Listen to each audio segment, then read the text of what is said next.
So first, if you could tell me your name, where you're from, and your year. Yeah, so I'm Anna Phillips. I am a sophomore, and I am from Mount Crawford, Virginia, which is 2 hours west of here in the Shenandoah Valley. Great. Let's restart. Because I thought that was actually really funny because I said name, where you live. No, I noticed I did and then that. I was like, what was the year? And then I was like, oh shit, she said sophomore. No, I realized I did it like in a different order. I should be able to handle that. I think my brain. Tripping out. No, yeah. See, let me. I did that on purpose to mess you up. Oh my god, that's funny. Okay, let's do a new one. Do you want to restart the video at all? No, I'll just cut it later. Look, the positioning looks. Is it still running? Let me make sure it's still running. Yeah, I have storage. Okay, if you could tell me your name, where you live, and your year. Yeah, so my name is Anna Phillips. I live in Mount Crawford, Virginia, which is 2 hours west of here in the Shenandoah Valley, and I'm a sophomore. Yeah, just to ask first off, do you play any instruments? Like, what's your musical background? Yeah, so I took piano lessons for 5-6 years. I started in elementary school and ended 8th grade, and then I switched exclusively to voice lessons in high school. And now that I'm back in college, I still take voice, but I started playing piano again, and I took lessons last semester. Cool. Is there any specific memory that comes to mind regarding your initial interest in music, or piano specifically? And like you said, you switched to voice, so. Yeah, so for me, music has always been tied to musical theater. When I think of music and I think of performing, those two things are so closely intertwined. So a really key memory for me was when I was like 7. It was 2010. They had the 25th anniversary concert version of Les Mis on, I think, PBS or some station. And it was my first exposure to musical theater. And it was so powerful and it was so engaging, and it just changed my life. And so even since then, Les Mis has been my favorite show, and it has really shaped what I've done with music now over the course of my life. Yeah. And that was before you started playing piano? You saw that? I think so. It was before I started playing. It was really before I had started engaging in music in terms of performance and taking lessons and performing in general. Cool. Would you say you had like a gradual interest in it, or was there just a spark and then you were off and running? I would say it was definitely a spark, because from that point onward, we would only listen to the Les Mis cast album in the car, Phantom of the Opera. It was those 2 main albums. My brother and I, he's 2 years older than I. He also took piano lessons. He was involved in theater. A lot of what I did was based on what he did. He really inspired me. And so we would sing it together in the car, and I would be singing along with these really talented actresses and singers, and I was like, wow, I want to pursue this in some way. And so I started being involved in music. I started doing my voice lessons, and those started about, I was introduced to them when I was in 7th and 8th grade because my brother had started. He was involved in a local community production, and the director was giving him lessons. And so I started to like sit in on them, and I was like, wow, I really want to do this. And then, so that director had helped me audition for my first musical, which it was a production of Into the Woods Junior. I was in 7th grade, and really just like skyrocketed from there. This is a bit of a cliched question, but who do you find inspires you right now, at least? In terms of music? In terms of music and voice and theater. I mean, you said like they're sort of intertwined, so. Yeah, that is a really interesting question. I had not really thought about that. I would say that my first director still really inspires me because he was so supportive, and when I was younger, I dealt with a lot of anxiety around performance, and I still do to some extent, but theater has really been a way, and when I say theater, I really just mean musical theater. It's been a way for me to explore myself and my identity in a safe space, because when I'm on stage, I don't feel anxious. Mm-hmm. And when I'm singing and I'm telling these stories, it's a really special part of my life. And so my director, I've always looked up to him because he always supported me. he helped, he accompanied like my college auditions. He wrote me letters of recommendation, and he has been involved in the community, teaching kids to sing, doing musical theater. I did like 4 or 5 shows with him growing up.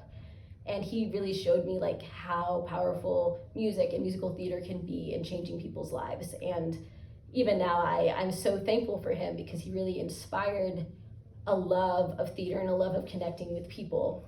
And I should probably say music instead of theater, but it's a musical theater. And essentially just the way music can be used to connect and tell stories and just change lives. Yeah. So secondary question, sort of based off that last one. Would you say there's a disconnect between who inspires you and the artists you listen to primarily? Oh, that's an interesting question. I listen to a lot of musical theater. Okay. I don't want to be a lame theater kid, but I kind of am. But that's mainly because I grew up with musical theater allowing me to connect with others and to explore an identity that I didn't know I had. And my director was a huge part of my life and really instrumental in figuring out who I wanted to be and what I wanted to pursue. And so even now I listen to musical theater. I just love performing. And so whenever I listen, it's almost like an aspect of performance, because I imagine myself telling these stories. I can see these stories. I love going to see shows. That's my favorite. I love seeing musical theater live. I think it's a really magical experience, not to be cliche by calling something magical, but there really isn't a lot of disconnect. Musical theater is really instrumental in like helping me find myself, and especially overcoming a lot of social anxiety. And even now, I connect to these stories so much, and I find, and this might be weird, but it's hard for me to listen to like normal quote music, because I don't connect with the story. It's like there's no story for me to connect to, and there's no character for me to like connect with. And so there is almost a disconnect between that and like me and normal music now. I still will listen to some normal music. No, that makes sense. So you said you're a sophomore. How has the university supported your interest in the arts and in music? That is a good Be question. honest. No, I am about to be very honest. So I almost went to a different school to major in musical theater. The reason that I came to the University of Richmond was scholarship based. I knew they would give me a lot of academic opportunities, and I liked that it was small, and I liked it's a really good school. It's a really good school, and I knew that I could succeed here, and I'm happy that I'm here. We only do a musical every other year, which is sad. I didn't know that. Yeah, no, we do. And I was originally considering doing a theater major rather than a music major, but our theater major is not very performance-based.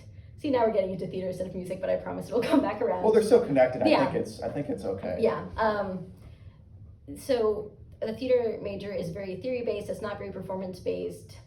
We don't have like the basics of acting class is considered a fine arts gen ed for the athletes. Like there's really no technical, it's like not a conservatory style because we're liberal arts, and I get that, and I understood that coming here. But so I decided that, okay, I think I want to immerse myself in music more. And so I decided I think I want to be a music major. And so I started doing lessons, and I am taking lessons with Dr. Cable, who is phenomenal, and I love her. And she's really taught me so much about my voice, and I found a really good place in the department, I think. And so I've started taking music classes, and I'm into musicology classes with really wonderful professors. And I think if I hadn't come here, I wouldn't have realized how much I enjoy music. I really enjoyed the theory of it, and I'm really excited to explore theory and take like a composition class. I think there are a lot of options for me here. And since I chose to come here with like scholarship money, I was able to go to New York this past summer, and do some musical theater at Fordham University. And I was able to explore my interests there, even though I don't really do that here. And Richmond as a city also is a really big art scene. And so there are some really wonderful performance opportunities that I am going to take advantage of. I had my first professional callback last semester for professional theater here, and that was a really wonderful experience. And so even though I wish we had more musical theater here, I'm so blessed to be here in this music department, and I think it's a really cool location to be, and I've really loved experiencing theater in Richmond, the city, the university as a whole. How was your experience at Fordham? That must have been something. Yeah, it was really, really cool. So we stayed in a Fordham University like apartment style dorm, and so we were living in the city on our own. I took classes with industry professionals who were currently working in the city, and so they really had a first-hand experience of what it's like to be an actor living in New York City, on that grind, being a starving artist. I mean, they weren't starving artists, they were very successful people, but being able to be 10 blocks from Broadway and experience like the life of the city and like the arts was really phenomenal. And I got to really understand music in a different way too. I think that was a really instrumental part of it, because the vocal tech instructor that I worked with, he knew a lot about vocal anatomy. And so he was teaching me about that kind of thing and how to understand my voice in that kind of way, like anatomically. And so then, I'm gonna go on a slight tangent. So then all good. I decided to sort of pursue like pedagogy and anatomy a little bit more later that summer. I did a graduate level contemporary commercial music vocal pedagogy institute at Shenandoah Conservatory, which is in Winchester, Virginia. It's like 2 hours away from here. And I learned more about like how the voice functions anatomically. I learned about the pedagogical practices specifically for contemporary music, and that includes musical theater, jazz, pop, all of that.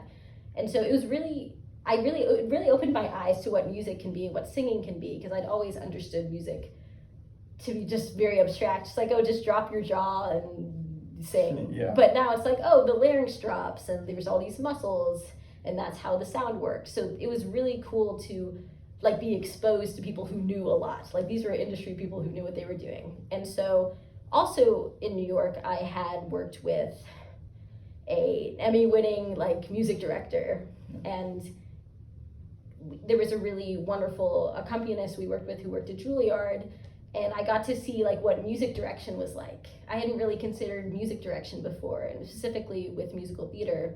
So I was able to really be exposed to like another way I could experience music and musical theater. I could learn how to accompany more, but I could also direct shows musically. Like I could be involved in that process, which is really cool. Is vocal accompaniment or musical direction, like, is that the goal? Is that the end goal?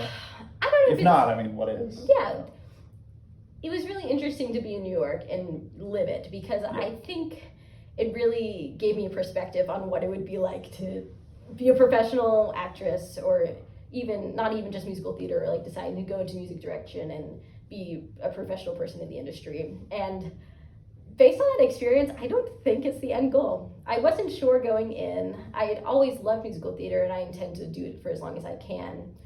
But I'm realizing I love it so much that I'm worried about making something I love that much like my livelihood and everything dependent on it. And it can really vary from person to person. I know people like that's all they can do, or I mean that's all they want to do, and nothing else will bring them joy. But the acting professional I worked with, she said, if you can be happy doing anything else, do something else. Which is, they really level it with you, like they give it to you straight. And so I don't think it's professionally not a goal, but like based on this experience, like I want to continue training. I would love to do maybe some like regional theater, like it's like professional, semi-professional at some point in my life.